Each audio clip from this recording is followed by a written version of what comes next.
എല്ലാവർക്കും focus star P S സിയിലേക്ക് സ്വാഗതം. മലയാളം ഷോർട്ട് ഹാൻഡിൻ്റെ രണ്ടാമത്തെ ക്ലാസ്സാണിത്. ഈ ക്ലാസ്സിലൂടെ നമ്മളിന്ന് പഠിക്കാൻ പോകുന്ന ടോപ്പിക് സ്വരങ്ങൾ എന്നുള്ളതാണ്. അപ്പം നമ്മൾ കഴിഞ്ഞ ക്ലാസ്സിൽ പഠിച്ച ടോപ്പിക് വകാരങ്ങൾ എന്നുള്ളതാണ്. അപ്പോൾ ആ ക്ലാസ് കാണാത്തവർ തീർച്ചയായിട്ടും കാണുക. ലിങ്ക് ഞാൻ ഡിസ്ക്രിപ്ഷനിൽ പ്രൊവൈഡ് ചെയ്തിട്ടുണ്ട്. ഈ ക്വസ്റ്റ്യൻ ഒന്ന് നോക്കാം. രണ്ട് രേഖകൾ ചേർന്ന് വരുമ്പോൾ ആദ്യത്തെ രേഖ കഴിഞ്ഞ് അതിൻ്റെ മൂന്നാം സ്ഥാനത്ത് ഒരു സ്വരം വന്നാൽ എന്ത് ചെയ്യണം? അപ്പോൾ ഈ ഓപ്ഷൻസ് നോക്കുമ്പോൾ ചിലപ്പോൾ നമ്മൾ വർഷങ്ങളായിട്ടുണ്ടാവാം ഷോർട്ട് ഹാൻഡ് പ്രാക്ടീസ് ചെയ്തിട്ട് അതുപോലെ വായിച്ചിട്ടും കുഴപ്പമൊന്നുമില്ല, മറന്നു പോയിട്ടുണ്ടാവാം. അപ്പം നമ്മൾ ഈ സ്വരങ്ങൾ എന്നുള്ള ടോപ്പിക്കിൽ മുഴുവൻ തിയറിയും ഒരു സംശയവും കൂടാതെ കവർ ചെയ്യുന്നതാണ്. അതുപോലെ ഈ ടോപ്പിക്കിൽ നിന്നും വരാവുന്ന എല്ലാ ക്വസ്റ്റ്യൻസും ഡിസ്കസ് ചെയ്തിട്ടുണ്ട്. അപ്പോൾ ചാനൽ ഇതുവരെയും സബ്സ്ക്രൈബ് ചെയ്യാത്തവർ സബ്സ്ക്രൈബ് ചെയ്യുക, തൊട്ടടുത്തുള്ള ബെല്ലൈക്കൺ കൂടി എനേബിൾ ചെയ്യുക. വീഡിയോ മുഴുവൻ സ്കിപ്പ് ചെയ്യാതെ കാണാൻ ശ്രമിക്കുക. സ്വരങ്ങൾ സ്വയം ഉച്ചാരണക്ഷമങ്ങളായതും വിഭജിക്കാനാകാത്തതുമായ ധ്വനികളെയാണ് സ്വരങ്ങൾ എന്ന് പറയുന്നത്. അപ്പോൾ സ്വരങ്ങൾ എന്ന് പറഞ്ഞാൽ സ്വയം ഉച്ചാരണക്ഷമങ്ങളായതും വിഭജിക്കാനാകാത്തതുമായ ധ്വനികളാണ്. അരുൾ സിസ്റ്റത്തിൽ 10 സ്വരചിഹ്നങ്ങൾ രേഖപ്പെടുത്തുന്നു. അതായത് നമ്മുടെ മലയാളം ഷോർട്ട് ഹാൻഡ് അല്ലെങ്കിൽ മലയാളം ചുരുക്കെഴുത്തിനെ പറയുന്ന പേരാണ് അരുൾ സിസ്റ്റം. അപ്പോൾ അരുൾ സിസ്റ്റത്തിൽ 10 സ്വരചിഹ്നങ്ങളാണ് ഉള്ളത്. അതിൽ 5 ദീർഘസ്വരങ്ങളും 5 ഹ്രസ്വസ്വരങ്ങളാണ് ഉള്ളത്. അപ്പോൾ നമുക്ക് ദീർഘസ്വരങ്ങൾ എങ്ങനെയാണ് രേഖപ്പെടുത്തുന്നത് എന്ന് നോക്കാം. ദീർഘസ്വരങ്ങൾ ആ, എ, ഇ, ഒ, ഉ എന്നിവയാണ്. അപ്പോൾ അതിൽ നമുക്ക് ആ, എ, ഇ എന്നിവയെ സൂചിപ്പിക്കാൻ വേണ്ടിയിട്ട് സ്ഥൂല ബിന്ദുവാണ് ഉപയോഗിക്കുന്നത്. ഒ, ഉ എന്നിവയെ സൂചിപ്പിക്കാൻ വേണ്ടിയിട്ട് സ്ഥൂല രേഖയാണ് ഉപയോഗിക്കുന്നത്. അപ്പോൾ നമ്മൾ ഇംഗ്ലീഷ് ഷോർട്ട് ഹാൻഡിൽ സ്വരങ്ങൾ എന്ന് പറഞ്ഞാൽ വവ്വലാണ് ഉദ്ദേശിക്കുന്നത്. അപ്പോൾ നമ്മൾ ആ, എ, ഇ എന്നിവയെ രേഖപ്പെടുത്താൻ വേണ്ടിയിട്ട് ഹെവി ഡോട്ടാണ് ഉപയോഗിക്കുന്നത്. അതേസമയം ഒ, ഉ എന്നിവയെ രേഖപ്പെടുത്താൻ വേണ്ടിയിട്ട് ഹെവി ഡാഷാണ് ഉപയോഗിക്കുന്നത്. ഇനി നമുക്ക് ഹ്രസ്വസ്വരങ്ങൾ എങ്ങനെയാണ് രേഖപ്പെടുത്തുന്നത് എന്ന് നോക്കാം. അ, എ, ഇ എന്നിവയെ സൂക്ഷ്മ ബിന്ദു കൊണ്ടും ഒ, ഉ എന്നിവയെ സൂക്ഷ്മരേഖ കൊണ്ടും കുറിക്കുന്നു. അതായത് ഇവിടെ ഹ്രസ്വസ്വരങ്ങൾ അ, എ, ഇ, ഒ, ഉ എന്നിവയാണ്. അപ്പോൾ അതിൽ അ, എ, ഇ എന്നിവയെ സൂചിപ്പിക്കാൻ വേണ്ടിയിട്ട് ലൈറ്റ് ഡോട്ടാണ് ഉപയോഗിക്കുന്നത്. ഒ, ഉ എന്നിവയെ സൂചിപ്പിക്കാൻ വേണ്ടിയിട്ട് ലൈറ്റ് ഡാഷാണ് ഉപയോഗിക്കുന്നത്. അപ്പോൾ നമ്മൾ ഇവിടെ മലയാളം വാക്കുകൾ ഓർത്ത് വെക്കുക. കട്ടി കൂടിയതിന് സ്ഥൂലം എന്നും കട്ടി കുറഞ്ഞതിന് സൂക്ഷ്മം എന്നുമാണ് പറയുന്നത്. അടുത്തത് നോക്കാം. ഓരോ രേഖയും 3ആയി ഭാഗിച്ചിരിക്കുന്നു. അവ ആദ്യം, മധ്യം, അവസാനം എന്നിവയാണ്. അപ്പം നമ്മൾ ഷോർട്ട് ഹാൻഡിൽ എഴുതുന്ന ഓരോ രേഖയും 3ആയിട്ടാണ് ഭാഗിച്ചിരിക്കുന്നത്. അവ ആദ്യം, മധ്യം, അവസാനം എന്നിവയാണ്. അതുകൊണ്ട് ഒരു രേഖയെ 3ആയി ഭാഗിച്ചിരിക്കുന്നതുകൊണ്ട് തന്നെ സ്വരസ്ഥാനങ്ങൾ 3ആണ്. അവ 1-ാം സ്വരസ്ഥാനം, 2-ാം സ്വരസ്ഥാനം, 3-ാം സ്വരസ്ഥാനം എന്നിവയാണ്. രേഖ ആരംഭിക്കുന്നിടത്തു നിന്നും സ്ഥാനം കണക്കാക്കണം. അതായത് നമ്മൾ രേഖ എഴുതി തുടങ്ങുന്നിടത്തു നിന്ന് തന്നെ സ്വരം കണക്കാക്കണം. ഇവിടെ ഈ പിക്ചറിൽ തന്നിട്ടുള്ളത് നമ്മൾ താഴോട്ടേക്കുള്ള രേഖയാണെങ്കിൽ അതുപോലെ എല്ലാത്തിൻ്റെയും പൊസിഷൻസ് 1, 2, 3 എന്ന് അടയാളപ്പെടുത്തിയിട്ടുണ്ട്. അത് നോക്കിക്കഴിഞ്ഞാൽ നമുക്ക് മനസ്സിലാവും. ഒരു രേഖയിൽ 1-ാം സ്വരം കേട്ടാൽ, അതായത് ആ, ആദ്യ രേഖ ബുക്കിലെ വരയ്ക്ക് മുകളിലും സ്വരം 1-ാം സ്ഥാനത്തും രേഖപ്പെടുത്തണം. അതായത് ഇപ്പം നമ്മൾ ഔട്ട്ലൈൻ എഴുതുമ്പോൾ അറിയാം ഒന്നിൽ കൂടുതൽ രേഖകൾ ഉണ്ടാവാം. അപ്പം നമ്മൾ ആദ്യം ഒരു രേഖയിൽ 1-ാം സ്വരം കേട്ടിട്ടുണ്ടെങ്കിൽ, അതായത് 1-ാം സ്വരം എന്ന് പറഞ്ഞാൽ ആ, എന്നിവയാണ്. ആ സ്വരം കേട്ടിട്ടുണ്ടെങ്കിൽ ആദ്യത്തെ രേഖ ബുക്കിലെ വരയ്ക്ക് മുകളിലേക്ക് എഴുതുക. എന്നിട്ട് സ്വരം 1-ാം സ്ഥാനത്ത് അടയാളപ്പെടുത്തുക. 2-ാം സ്വരം കേട്ടിട്ടുണ്ടെങ്കിൽ, അതായത് എ, ഒ, എ, ഒ എന്നിവ കേട്ടിട്ടുണ്ടെങ്കിൽ ആദ്യ രേഖ ബുക്കിലെ വരയിൽ തൊട്ടും സ്വരം 2-ാം സ്ഥാനത്തും അടയാളപ്പെടുത്തണം. അതായത് ഔട്ട്ലൈൻ എഴുതുമ്പോൾ നമ്മൾ രേഖയ്ക്ക് ആദ്യ രേഖ 2-ാം സ്വരം കേട്ടിട്ടുണ്ടെങ്കിൽ, അതായത് എ, ഒ, എ, ഒ എന്നിവയാണ് 2-ാം സ്വരങ്ങൾ. അപ്പോൾ അത് കേട്ടിട്ടുണ്ടെങ്കിൽ ആദ്യത്തെ രേഖ ബുക്കിലെ വരയിൽ തൊട്ടാണ് എഴുതേണ്ടത്. എന്നിട്ട് 2-ാം സ്വരസ്ഥാനത്ത് സ്വരം അടയാളപ്പെടുത്തുക.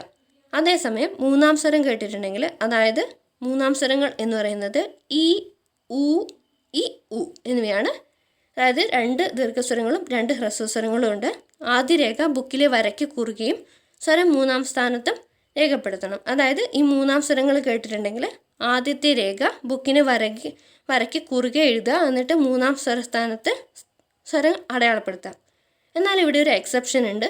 കാക, മാമ്പ, നാങ്ങ എന്നീ രേഖകൾ ഒറ്റയ്ക്ക് നിൽക്കുമ്പോൾ അതിൽ 3-ാം സ്വരം വരികയാണെങ്കിൽ ബുക്കിലെ വരയ്ക്ക് കുറുകെ എഴുതുവാൻ നിവർത്തിയില്ലാത്തതിനാൽ രേഖ വരയിൽ തൊട്ടും സ്വരം മൂന്നാം സ്ഥാനത്തും രേഖപ്പെടുത്തണം. അതായത് ഇവിടെ കാക, മാമ്പ, നാങ്ങ എന്നീ രേഖകളുടെ പ്രത്യേകത എന്ന് പറയുന്നത് ഹൊറിസോണ്ടൽ സ്ട്രോക്സ്, അതായത് സമാന്തര രേഖകളാണ്. അപ്പം നമുക്കറിയാം ഈ സമാന്തര രേഖകൾ നമുക്ക് വരയിൽ ബുക്കിൻ്റെ കുറുകെ എഴുതാൻ പറ്റില്ല. അപ്പോൾ നമ്മൾ ഇപ്പോൾ ഈ ഇതിൽ രേഖകളിൽ മൂന്നാം സ്വരം വരികയാണെങ്കിൽ ബുക്കിലെ വരയിൽ തൊട്ട് എഴുതുക എന്ന് വെച്ചാൽ രണ്ടാം സ്വരസ്ഥാനമാണ്. അങ്ങനെ എഴുതുക. അതിനുശേഷം മൂന്നാം സ്വരസ്ഥാനത്ത് സ്വരം രേഖപ്പെടുത്താം. ഉദാഹരണം നോക്കാം. കീ എന്നുള്ളതിൽ ഇതിൽ കാരേഖ ബുക്കിലെ വരയിൽ തൊട്ട് എഴുതി, എന്നിട്ട് മൂന്നാം സ്ഥാനത്ത് ഇ എന്നുള്ള സ്വരം അടയാളപ്പെടുത്തി. അതേപോലെ ഇനി എന്നുള്ള വാക്ക് അതിൽ നാരേഖയാണ് വരുന്നത്. അപ്പം നാരേഖ ബുക്കിലെ വരയിൽ തൊട്ട് എഴുതി, നായിന് മുന്നേ ഇ എന്നുള്ള സ്വരം കേട്ടിട്ടുണ്ട്. അതുകൊണ്ട് ഇ എന്നുള്ളത് നാരേഖയുടെ മുകളിൽ അടയാളപ്പെടുത്തി. നീ എന്ന് പറയുമ്പോൾ നാരേഖയുടെ ശേഷം ഒരു മൂന്നാം സ്വരം കേട്ടിട്ടുണ്ട്. അതുകൊണ്ട് നീ എന്നുള്ളത് ആ സ്വരം നാരേഖയുടെ താഴെ അടയാളപ്പെടുത്തിയിട്ടുണ്ട്. അടുത്ത് നോക്കാം. എന്നാൽ ടി രേഖ കഴിഞ്ഞ് കീഴ്പോട്ടോ മേൽപോട്ടോ എഴുതുന്ന രേഖ വരികയാണെങ്കിൽ സ്വരസ്ഥാനം നിശ്ചയിക്കേണ്ടത് അങ്ങനെ എഴുതുന്ന രേഖ കണക്കാക്കി വേണം. അതായത് കാക, മാമ്പ, നാങ്ങ രേഖകൾ കഴിഞ്ഞിട്ട് കീഴ്പോട്ടോ മേൽപോട്ടോ എഴുതുന്ന രേഖ വരികയാണെങ്കിൽ അതിനനുസരിച്ചിട്ടായിരിക്കണം ആ രേഖയ്ക്ക്, അതായത് രണ്ടാമത് വരുന്ന രേഖയ്ക്ക് അനുസരിച്ചായിരിക്കണം സ്വരസ്ഥാനം നിശ്ചയിക്കേണ്ടത്. ഉദാഹരണം നോക്കാം. ഇവിടെ കിളി എന്നുള്ളത് കാ രേഖ കഴിഞ്ഞ് ലാ രേഖയാണ് വന്നത്. അപ്പോൾ നമ്മൾ കാ രേഖ ബുക്കിൻ്റെ വരയ്ക്ക് അടിയിൽ താഴെയായിട്ട് എഴുതി, ലാ രേഖ ബുക്കിന് കുറുകെ എഴുതി. അങ്ങനെയാണ് എഴുതിയത്. അതുപോലെ നീതി എന്നുള്ള വാക്കിൽ നാ രേഖയ്ക്ക് ശേഷം താ രേഖയാണ് വന്നത്. അപ്പോൾ താ രേഖയാണ് നമ്മൾ ബുക്കിന് വരയ്ക്ക് കുറുകെ എഴുതിയത്. നാ രേഖ ബുക്കിലെ വരയ്ക്ക് മുകളിലേക്ക് എഴുതി. അങ്ങനെയാണ് ഈ മേൽപോട്ടും കീഴ്പോട്ടും വരുമ്പോൾ നമ്മൾ ആ രേഖയ്ക്ക് അനുസരിച്ചായിരിക്കണം നാ രേഖ അല്ലെങ്കിൽ സമാന്തര രേഖകൾ എഴുതേണ്ടത്. അങ്ങനെ വരുമ്പോൾ സ്വരസ്ഥാനവും അങ്ങനെ തന്നെയാണ് വരുന്നത്. ഇവിടെ കിളി എന്ന് പറയുമ്പം കാ രേഖയ്ക്ക് ഇ എന്നുള്ള സ്വരം വന്നിട്ടുണ്ട്. അപ്പോൾ ആ ലാ രേഖയുടെ മുമ്പിൽ നമ്മൾ ആ ഇ എന്നുള്ള സ്വരം രേഖപ്പെടുത്തിയിട്ടുണ്ട്. അതുപോലെ തന്നെ നീതി എന്നുള്ള വാക്കിലും അതുപോലെ തന്നെയാണ് അടയാളപ്പെടുത്തിയിട്ടുള്ളത്. ഒരു രേഖയ്ക്ക് മുമ്പ് സ്വരം വരികയാണെങ്കിൽ സ്വരം രേഖയ്ക്ക് മുമ്പ് രേഖപ്പെടുത്തിയ ശേഷം സ്വരം വായിച്ചു കഴിഞ്ഞ് രേഖ വായിക്കുകയും, രേഖ കഴിഞ്ഞ് സ്വരം വരികയാണെങ്കിൽ രേഖ കഴിഞ്ഞ് സ്വരം രേഖപ്പെടുത്തിയ ശേഷം രേഖ വായിച്ചു കഴിഞ്ഞ് സ്വരം വായിക്കുകയും വേണം. ഒന്നുമില്ല, എന്താണെന്ന് വെച്ചാൽ ഇപ്പോൾ ഒരു രേഖയ്ക്ക് മുമ്പ് സ്വരം വന്നു കഴിഞ്ഞാൽ ആ സ്വരം രേഖപ്പെടുത്തിയതിന് ശേഷം രേഖ അടയാളപ്പെടുത്തുക. വായിക്കുമ്പം ആ സ്വരം ആദ്യം വായിക്കുക, രേഖ പിന്നീട് വായിക്കുക. ഉദാഹരണം നോക്കാം. ഏക അതിൽ എ എന്നുള്ള സ്വരമാണ് ആദ്യം കേട്ടത്. അപ്പോൾ നമ്മൾ ആ സ്വരം ആദ്യം രേഖപ്പെടുത്തുക, എന്നിട്ട് അതിന് ശേഷമാണ് കാരേഖ വരുന്നത്. രേഖയ്ക്ക് മുമ്പെയാണ് വരുന്നത്. അപ്പോൾ എ എന്നുള്ള സ്വരം ആദ്യം വായിക്കുക, ക എന്നുള്ള രേഖ പിന്നീടാണ് വായിക്കുന്നത്. കേര എന്ന് പറയുമ്പം കാ രേഖ കഴിഞ്ഞിട്ടാണ് എ എന്നുള്ള സ്വരം വന്നത്. അപ്പോൾ കാ രേഖ വായിച്ചതിന് ശേഷം എ എന്നുള്ളത് വായിക്കുക. അതായത് കേര എന്ന് പറയുമ്പോൾ കാ രേഖ ആദ്യം വായിച്ചു, എ എന്നുള്ള സ്വരം പിന്നീട് വായിച്ചു. അടുത്ത് നോക്കാം. രണ്ട് രേഖകൾ ചേർന്ന് വരുമ്പോൾ ആദ്യത്തെ രേഖ കഴിഞ്ഞ് അതിൻ്റെ മൂന്നാം സ്ഥാനത്ത് ഒരു രേഖ വന്നാൽ ആ സ്വരം രണ്ടാമത്തെ രേഖയുടെ അവസാനം മുൻപ് മൂന്നാം സ്ഥാനത്ത് രേഖപ്പെടുത്തണം. ഈ ചോദ്യമായിരുന്നു ഞാൻ ആദ്യം കാണിച്ചിരുന്നത്. അതായത് രണ്ട് രേഖകൾ ചേർന്ന് വരുമ്പോൾ ആദ്യത്തെ രേഖ കഴിഞ്ഞ് അതിൻ്റെ മൂന്നാം സ്ഥാനത്ത് ഒരു സ്വരം വന്നിട്ടുണ്ടെങ്കിൽ ആ സ്വരം രണ്ടാമത്തെ രേഖയുടെ അവസാനം മുൻപ് മൂന്നാം സ്ഥാനത്ത് രേഖപ്പെടുത്തണം. അതായത് ഇപ്പോൾ ഇവിടെ ഒരു ഉദാഹരണം നോക്കാം. ബിൽ എന്നുള്ള വാക്ക് ബ രേഖ കഴിഞ്ഞ് ഇ എന്നുള്ള സ്വരം വന്നു. അപ്പം നമ്മൾ ലാ രേഖയുടെ മുൻപ് അവസാനം മുൻപാണ് ആ ഇ എന്നുള്ള സ്വരം രേഖപ്പെടുത്തിയിട്ടുള്ളത്. അതിൽ നോക്കിയാൽ മനസ്സിലാവും. അതാണ് ഇവിടെ പറഞ്ഞിട്ടുള്ളത്. അടുത്തത് നോക്കാം. ഒരു രേഖയുടെ ആദ്യം രേഖ കഴിഞ്ഞ് ആം ഇവ കേൾക്കുകയാണെങ്കിൽ ഒന്നാം സ്വരസ്ഥാനത്ത് ഒരു ചെറുവൃത്തം കൊണ്ട് രേഖപ്പെടുത്തണം. അതായത് ഒരു രേഖയുടെ ആദ്യം രേഖ കഴിഞ്ഞിട്ട് ആം ഇവ കേൾക്കുകയാണെങ്കിൽ ഒന്നാം സ്വരസ്ഥാനത്ത് ഒരു ചെറിയ വൃത്തം കൊണ്ട് രേഖപ്പെടുത്തുകയാണ് ചെയ്യുന്നത്. അതായത് കം എന്ന് പറയുമ്പോൾ ക രേഖ എഴുതി അതിനുശേഷം ഒരു ചെറുവൃത്തം കൊണ്ടാണ് എന്നുള്ള ആ ഇത് സൂചിപ്പിച്ചിട്ടുള്ളത്. കം, ടം, ചം, കലം, തലം അതിലൊക്കെ അങ്ങനെയാണ് ചെറുവൃത്താണ് ആം എന്നിവയ്ക്ക് വേണ്ടിയിട്ട് ഉപയോഗിച്ചിട്ടുള്ളത്. ഇനി നമുക്ക് കുറച്ച് ഈ സ്വരങ്ങൾ എന്നുള്ള ടോപ്പിക്കിലെ കുറച്ച് ചോദ്യങ്ങൾ നോക്കാം. സ്വയം ഉച്ചാരണക്ഷമങ്ങളായതും വിഭജിക്കാനാകാത്തതുമായ ധ്വനികളെ പറയുന്ന പേര്. ആൻസർ ഓപ്ഷൻ ബി സ്വരങ്ങൾ. അരുൾ സിസ്റ്റത്തിൽ എത്ര സ്വരചിഹ്നങ്ങൾ ഉണ്ട്? Answer option B 10. അപ്പോൾ അതിൽ നമുക്ക് അറിയാം 10 സ്വരചിഹ്നങ്ങളാണ് അരുൾ സിസ്റ്റത്തിൽ ഉള്ളത്. അരുൾ സിസ്റ്റത്തിലുള്ള ദീർഘസ്വരങ്ങളുടെ എണ്ണം. Answer option A 5. അതായത് 10 സ്വരചിഹ്നങ്ങളാണ് അരുൾ സിസ്റ്റത്തിൽ മൊത്തം ഉള്ളത്. അതിൽ 5 ദീർഘസ്വരങ്ങളും 5 ഹ്രസ്വസ്വരങ്ങളാണ് ഉള്ളത്. ദീർഘസ്വരങ്ങൾ രേഖപ്പെടുത്തേണ്ട വിധം. ആൻസർ ഓപ്ഷൻ എ സ്ഥൂലബിന്ദു സ്ഥൂലരേഖ. അതായത് ദീർഘസ്വരങ്ങൾ എന്ന് പറയുമ്പോൾ നമുക്ക് കട്ടി കൂടിയ കുത്തും അതുപോലെ കട്ടി കൂടിയ രേഖയുമാണ് വരുന്നത്. കട്ടി കൂടിയതിനെ നമ്മൾ സ്ഥൂലം എന്നാണ് പറയുന്നത്. സ്ഥൂലബിന്ദു സ്ഥൂലരേഖ. അരുൾ സിസ്റ്റത്തിൽ ഒരു രേഖയെ എത്രയായി ഭാഗിച്ചിരിക്കുന്നു? Answer option B 3. അപ്പോൾ അരുൾ സിസ്റ്റത്തിൽ ഒരു രേഖയെ 3 ആയിട്ടാണ് ഭാഗിച്ചിരിക്കുന്നത്. മലയാളം ചുരുക്കെഴുത്തിൽ രേഖകളെ എത്ര രീതിയിൽ എഴുതാം?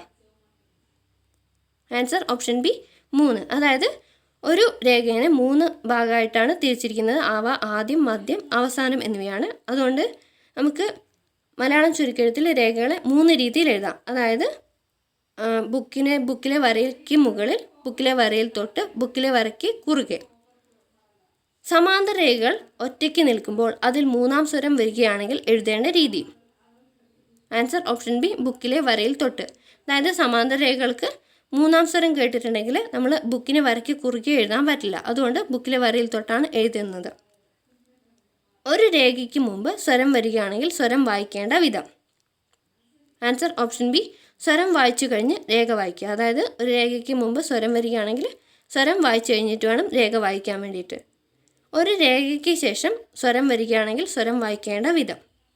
ആൻസർ ഓപ്ഷൻ എ രേഖ വായിച്ചു കഴിഞ്ഞ് സ്വരം വായിക്കുക. അതായത് ഒരു രേഖയ്ക്ക് ശേഷം സ്വരം വരികയാണെങ്കിൽ സ്വരം പിന്നീടാണ് വായിക്കുന്നത്. അതായത് രേഖ വായിച്ചു കഴിഞ്ഞിട്ടാണ് സ്വരം വായിക്കുന്നത്. 2 രേഖകൾ ചേർന്ന് വരുമ്പോൾ ആദ്യത്തെ രേഖ കഴിഞ്ഞ് അതിൻ്റെ 3-ാം സ്ഥാനത്ത് ഒരു സ്വരം വന്നാൽ ആൻസർ ഓപ്ഷൻ ബി ആ സ്വരം 2ാമത്തെ രേഖയുടെ അവസാനം മുൻപ് 3-ാം സ്ഥാനത്ത് രേഖപ്പെടുത്തണം. ഇവിടെ നമ്മൾ നോക്കിയിരുന്ന എക്സാമ്പിൾ കിളി എന്നുള്ളതാണ്. അപ്പോൾ ആ കാ രേഖ കഴിഞ്ഞിട്ട് ലാ രേഖയുടെ അവസാനം മുൻപ് 3-ാം സ്ഥാനത്ത് നമ്മൾ ഇ എന്നുള്ള സ്വരങ്ങൾ അടയാളപ്പെടുത്തിയിട്ടുണ്ടായിരുന്നു. അതൊന്ന് ആലോചിച്ച് വെക്കുക. ഒരു രേഖയുടെ ആദ്യം രേഖ കഴിഞ്ഞ് ആം ഇവ കേൾക്കുകയാണെങ്കിൽ രേഖപ്പെടുത്തേണ്ട ചിഹ്നം. ആൻസർ ഓപ്ഷൻ സി ഒരു ചെറുവൃത്തം. അപ്പോൾ നമ്മൾ കം, ചം, ടം എന്നൊക്കെ എഴുതി ഉദാഹരണങ്ങൾ നോക്കിയിട്ടുണ്ടായിരുന്നു. ഒരു ചെറുവൃത്തം കൊണ്ടാണ് ആം എന്നിവ സൂചിപ്പിക്കുന്നത്. ഹ്രസ്വസ്വരങ്ങളെ രേഖപ്പെടുത്തേണ്ട വിധം. ആൻസർ ഓപ്ഷൻ ബി സൂക്ഷ്മബിന്ദു സൂക്ഷ്മരേഖ. അതായത് ഹ്രസ്വസ്വരങ്ങൾ എന്ന് പറയുമ്പോൾ ലൈറ്റ് ഡോട്ടും ലൈറ്റ് ഡാഷും ആണ് വരുന്നത്. അതായത് ഹ്രസ്വം എന്ന് പറഞ്ഞാൽ സൂക്ഷ്മം എന്ന് ആലോചിച്ച് വെക്കുക. ദീർഘം എന്ന് പറഞ്ഞാൽ സ്ഥൂലാണ്. അപ്പോൾ സൂക്ഷ്മബിന്ദു സൂക്ഷ്മരേഖ, ലൈറ്റ് ഡോട്ട് ലൈറ്റ് ഡാഷ്. അടുത്തത് സ്വരങ്ങളിൽ എ രേഖപ്പെടുത്തുന്ന അടയാളം ഏതാണ്? ആൻസർ ഓപ്ഷൻ ബി സൂക്ഷ്മബിന്ദു. അപ്പോൾ എ എന്നുള്ള സ്വരം എന്ന് പറയുന്നത് അത് ഹ്രസ്വസ്വരമാണ്. അതുകൊണ്ട് സൂക്ഷ്മബിന്ദുവാണ് ഉപയോഗിക്കുന്നത്. ഇത് ഒക്ടോബർ 8-ാം തീയതി ചോദിച്ച ഒരു ക്വസ്റ്റ്യൻ പേപ്പറിലെ ചോദ്യമാണ്. നിങ്ങൾക്ക് ഈ വീഡിയോ ഉപകാരപ്രദമായി എന്ന് വിചാരിക്കുന്നു. കൂടുതൽ വീഡിയോ ക്ലാസ്സുകൾക്കായിട്ട് ചാനൽ സബ്സ്ക്രൈബ് ചെയ്യുക.